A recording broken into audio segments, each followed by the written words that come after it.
ನಮಸ್ಕಾರಪ್ಪ ಎಲ್ಲರಿಗೂ. ಅವನವನು ಮುಂಜಾನೆ ಬಡ ಬಡ ಇದ್ದ ಅಲ್ಲಿ ತಿಕ್ಕಿ ಮುಖ ಪಕ್ಕ ಸ್ವಚ್ಛ ತಕ್ಕೊಂಡು ಜಿಮ್ಮಿಗೆ ಪ್ರಿಯರ್ ಮೇಲೆ ತಿನ್ಬರ್ರಿ. ಓಟ್ಸ್ ತಿಂದು ಅವನೊಂದು ದಾಡ್ಸಿ ತಾಕತ್ ಕೊಡುತ್ತೆ ನೋಡ್ರಿ. ಓಟ್ಸ್ ತಿಂದು ಅವ್ನು ಜಿಮ್ಮಿಗೆ ರೆಡಿಯಾಗಿ ಬಡ ಬಡ ಕೆಳಗೆ ಹೊಂಟೆ. ಇಲ್ಲಿ ನಮ್ಮೊಂದು ಹೆಣ್ಣು ನೂಲಿ ತೋರಿಸಂತೇಳಿ ನಿಮ್ಗೆ ನಮಸ್ಕಾರ. ಅದಕ್ಕೆ ನಮಸ್ಕಾರ ಹೇಳಿ ಬಡ ಬಡ ಹೋಗಿ ನಮ್ಮ ಧೂಮ್ ತೊಗೊಂಡು ಜಿಮ್ಮಿಗೆ ಹೋಗ್ಬರ್ರಿ. ಬಡ ಬಡ ಜಿಮ್ ಕಡೆ ಬಂದು ಜಿಮ್ನಾಗ ಒಳಗೆ ಎಂಟ್ರಿ ಹೊಡೆದ್ರೆ ನೋಡಿಲ್ಲ ಅನ್ನಾರ ನಾವು ಪಟ ವಾರಮ್ ಗಿರಪ್ ಮಾಡಿ ಎಲ್ಲ ಲೆಗ್ಗಿಗೆಲ್ಲ ಸ್ವಲ್ಪ ರೀಗಿ ಮಾಡ್ಕೊಂಡು ಇವತ್ತು ಬರ್ರಿ ಸ್ಕ್ವಾಡ್ಸ್ ಹೊಡ್ಯಕ್ಕೆ ಹೋಗೋಣ ನಾವು ಈಗ ಬಡ ಬಡ ಬರ್ರಿ. ಅವನವನು ಎತ್ತಿದ್ದು ನೋಡ್ರಿ, ಹಾಕಿ ಅವನವನು ಬರೋಬ್ಬರಿ ಹೊಡಿದು ನೋಡ್ರಿ ಸ್ಕ್ವಾಟ್ ಆ ಒಂದು. ಯಾಕಂದ್ರೆ 3 ಸೆಟ್ ಐತೆ. ಬರ್ರಿ ಮತ್ತು ಲೆಗ್ ಪ್ರೆಸ್ ಬರ್ರಿ. ಲೆಗ್ ಪ್ರೆಸ್ ಹಾಕ ಹೆಂಗೆ ಹೊಡಿತೀವಿ ನೋಡ್ರಿ.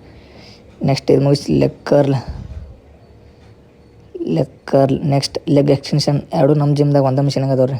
ಮುಗಿಸಿ ಅವನೊಂದು ಸ್ವಲ್ಪ ಡಂಬಲ್ಲೇ ಸ್ಕ್ವಾಟ್ ಹೊಡೆದು ಬೈಸಿ ಹೊಡಿದಂತ ಹೋದ್ರೆ ಇವ್ ನೋಡ್ರಿ ಬಣ್ಣ ಕಾಡ್ಸೋದು ಬಿಟ್ಟಾನ. ಮತ್ತು ಹಂಗೆ ಮಾಡಿ ಸ್ವಲ್ಪ ಅವ್ನು ಸೈಡ್ ಸರಿಸಿ ಸ್ವಲ್ಪ ಬೈಸಿಪ್ ಹೊಡೆದು ಲಾಸ್ಟಿಗೆ ವರ್ಕೌಟ್ ಮುಗಿಸಿ ಜಿಮ್ಮಿಂದ ಒಂದು ಚಕ್ ವಿಡಿಯೋ ಮಾಡಿ ಅವನವನು ಇಲ್ಲಿ arts college circle ride signal ಮನೆಗೆ ಬಂದು ಸ್ವಲ್ಪ ಪ್ರೋಟೀನ್ ಹಾಕೊಂಡು ಕುಡ್ದು ಮುಗಿತೀವತ್ತಿನ ಡೇ.